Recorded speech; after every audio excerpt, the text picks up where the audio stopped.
নমস্কার, কলকাতা টিভিতে আপনাদের স্বাগত। আমি আশিস চট্টোপাধ্যায়। আমরা দেখতে পাচ্ছি ছাত্র জনতার সরকার বিরোধী বিক্ষোভের পরে ধর্মেন্দ্র প্রধানের মন্ত্রিত্ব পদ থেকে ছেড়ে যাবার পরে একটার পর একটা ঘটনায় সরকার কেবলই ব্যাকফুটে চলে যাচ্ছে।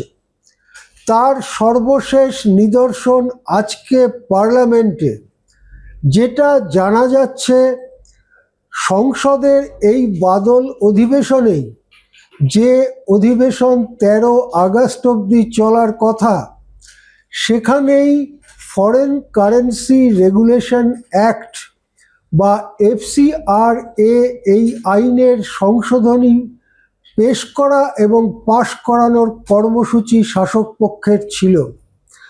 কিন্তু এই বিলের বিরুদ্ধে নানা দিক থেকে আপত্তি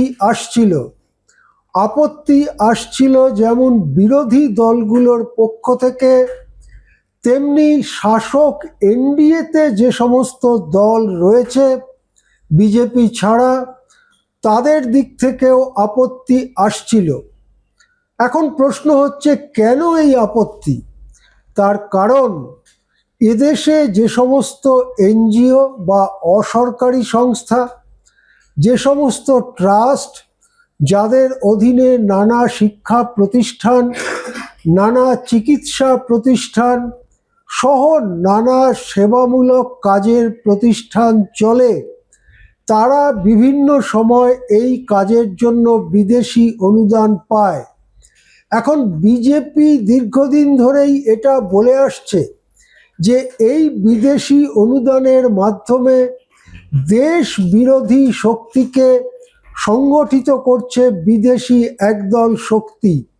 সেই জন্যে বিদেশি অনুদান যাতে দেশে না ঢুকতে পারে, তার জন্য অতি কঠোর নিয়ন্ত্রণের প্রস্তাব এই ফরেন কারেন্সি রেগুলেশন অ্যাক্টের সংশোধনীর মধ্যে ছিল। এই সংশোধনী আনবার অর্থ হচ্ছে, যে সমস্ত স্কুল, কলেজ, এমনকি বিশ্ববিদ্যালয়, হাসপাতাল, দাতব্য চিকিৎসা কেন্দ্র, আদিবাসী তথা গরিব মানুষের মধ্যে নানান সেবামূলক প্রকল্প, যেখানে বিদেশ থেকে অনুদান আসে, তা প্রকৃতপক্ষে বন্ধ হয়ে যাওয়া। এমনকি আমেরিকার এক সাংসদ এর বিরুদ্ধে সোচ্চার হয়ে বলেছেন যে মূলত খ্রিস্টানদের দমন করতেই এই সংশোধনী বিল আনা হয়েছে। তামিলনাড়ুতে আমরা দেখেছি, সেখানে সরকার এবং বিরোধী উভয় পক্ষই এর বিরুদ্ধে অবস্থান নিয়েছে, এবং আমাদের কাছে যে খবর আসছে তাতে তামিলনাড়ু বিধানসভায় FCR-এর বিরুদ্ধে প্রস্তাব গৃহীত হয়েছে। আমরা দেখতে পাচ্ছি শরদ পাওয়ারের NCP থেকে শুরু করে আরও বিভিন্ন দল, এমনকি NDA-র অন্তর্ভুক্ত জনতা দল ইউনাইটেড, তেলেগু দেশম পার্টি, এই দুই পার্টিরও এই বিলের সংশোধনী সম্পর্কে যথেষ্ট অস্বস্তি রয়েছে। মহারাষ্ট্রে NDA-র ওখানে নাম হচ্ছে মহাজুতি, সেই মহাজুতির দুই অংশীদার অজিত পাওয়ারের নেতৃত্বাধীন NCP এবং একনাথ শিন্ডের নেতৃত্বাধীন শিবসেনার মধ্যেও, সব মিলিয়ে যদি এই বিল পেশ করা হয় সংসদে, তাহলে হয়তো সিম্পল মেজরিটি যাকে বলে, অর্থাৎ সংসদে উপস্থিত সদস্যদের অর্ধেকের বেশি যদি সমর্থন করে, তাহলে এই বিল পাস হয়ে যাওয়ার কথা। শেষ পর্যন্ত হয়তো সেভাবে এই বিল পাসও হয়ে যেত, কিন্তু সরকার এখান থেকে পিছু হটতে শুরু করেছে। আমরা আগে কলকাতা টিভিতে এই খবর করেছিলাম যে বিল তারা বিশেষ অধিবেশন করে আনতে চাইছে, যে বিলে লোকসভার সদস্য সংখ্যা বাড়ানোর সংস্থান থাকার কথা, যে বিলে মহিলাদের জন্য 1/3 আসন সংরক্ষণ থাকার কথা, তার বিরুদ্ধে বিরোধী পক্ষ একজোট হয়েছে। সেই জায়গায় দাঁড়িয়ে কংগ্রেসের সঙ্গে তামিলনাড়ুর ডিএমকে দলের সম্পর্কের অবনতিকে কাজে লাগিয়ে উদ্ধব ঠাকরের 6জন লোকসভার সদস্যকে একনাথ শিন্ডের দলে যোগ দিয়ে তৃণমূল কংগ্রেসকে ভেঙে 20 জন সাংসদকে এনসিপিআই নামে দলে অন্তর্ভুক্ত করে 2/3 গরিষ্ঠতার সন্ধানে মরিয়া চেষ্টা করছিল বিজেপি নেতৃত্ব।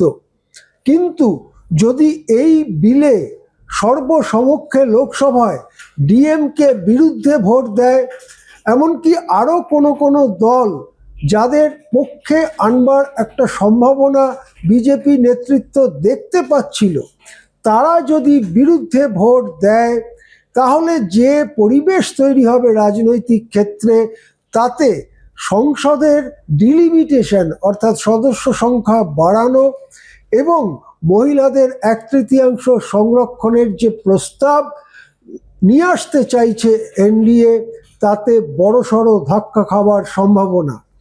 এই পরিস্থিতিতে যেটা জানা যাচ্ছে, আজকে একাধিকবার লোকসভা হট্টগোলে বন্ধ হয়ে গিয়েছে।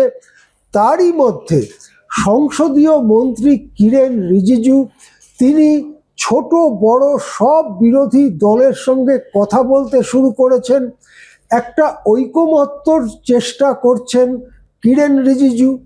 যদি কোনো একটা ফ্রেমওয়ার্কে, কোনো একটা ফর্মুলাতে শাসক এবং বিরোধীরা একত্র হতে পারে, তাহলে আপাতত সংশোধনীটাকে যৌথ সংসদীয় কমিটির কাছে পাঠিয়ে দেওয়া হবে।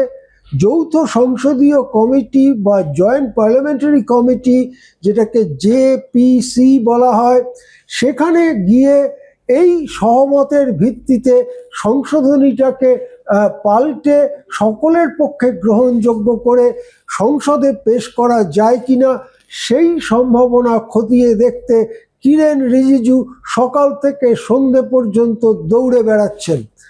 এর মধ্য দিয়ে এটা পরিষ্কার হলো যে কারো কথা না শুনে যেভাবে গরিষ্ঠতার চাবুক চালিয়ে এর আগে লোকসভা রাজ্যসভা চালাবার চেষ্টা করেছে এনডিএ, তার থেকে পিছু হটার লক্ষণ স্পষ্ট। রক্ষণাত্মক মনোভাব দেখানোর লক্ষণ স্পষ্ট। এবং দেখা যাচ্ছে যে এখনো পর্যন্ত স্বরাষ্ট্রমন্ত্রী অমিত শাহ সংসদে এসে কোনো আলোচনা বা বিবৃতি দিলেন না ছাত্র আন্দোলনের দাবিগুলো নিয়ে। প্রধানমন্ত্রী সংসদে এসে এ বিষয়ে কোনো আলোচনায় অংশ নিলেন না। এবং এখন দেখা যাচ্ছে যেটা একেবারে নির্ধারিত কর্মসূচি ছিল এফসিআরএ সংশোধনী পার্লামেন্টে পেশ করার, সেটার থেকে 1 পা 2 পা করে পিছু হচ্ছে কেন্দ্রীয় সরকার। সব মিলিয়ে দেখা যাচ্ছে হাজার বিরোধিতা সত্ত্বেও যে সরকার কারুর কথা শোনেনি, কেবলমাত্র ছাত্র যুবর, কেবলমাত্র সবুজ যৌবনের এক ধাক্কায় সেই সরকারের মনোভাব বদলে গিয়েছে এবং তারা পিছু হটা শুরু করেছেন। এই পিছু হটা কখন থামবে আর কোন জায়গায় রাজনীতির রূপ যাবে, তার দিকে আমরা নজর রাখব। একটা কথা ঠিক, যখন সময়কে বুঝতে কেউ অস্বীকার করেন এবং ভুল পদক্ষেপের ফাঁদে পা দেন, তখন যে কাজই করেন সেটাই ভুল হয়ে যায়। এর আগে আমরা এর উদাহরণ ভারতীয় গণতন্ত্রের ইতিহাসে অনেকবার দেখেছি, অনেকবার না হলেও কয়েকবার দেখেছি। আমরা দেখেছি ইন্দিরা গান্ধী তার গদি বাঁচাতে কিভাবে জরুরি অবস্থা জারি করেছিলেন 1975 সালের 25-26 জুন রাত 12টার সময়, এবং তারপরে ইন্দিরা গান্ধীর জীবনে কি হয়েছিল সেটা আমরা জানি। এই সরকারও কি সেই রকম রক্ষণাত্মক দিকে চলে যাচ্ছেন বা ভুল পদক্ষেপের দিকে যাচ্ছেন, অথবা তারা মানসিকভাবে দুর্বল হয়ে গিয়েছেন, তাদের শির দ্বারা দিয়ে ঠান্ডা স্রোত নামছে, ঘটনাটা কোথায় যাচ্ছে সেদিকে আমরা নজর রাখবো। আমরাও আপডেট দিতে থাকবো কলকাতা টিভিতে। এখন এ পর্যন্তই, দেখতে থাকুন কলকাতা টিভি।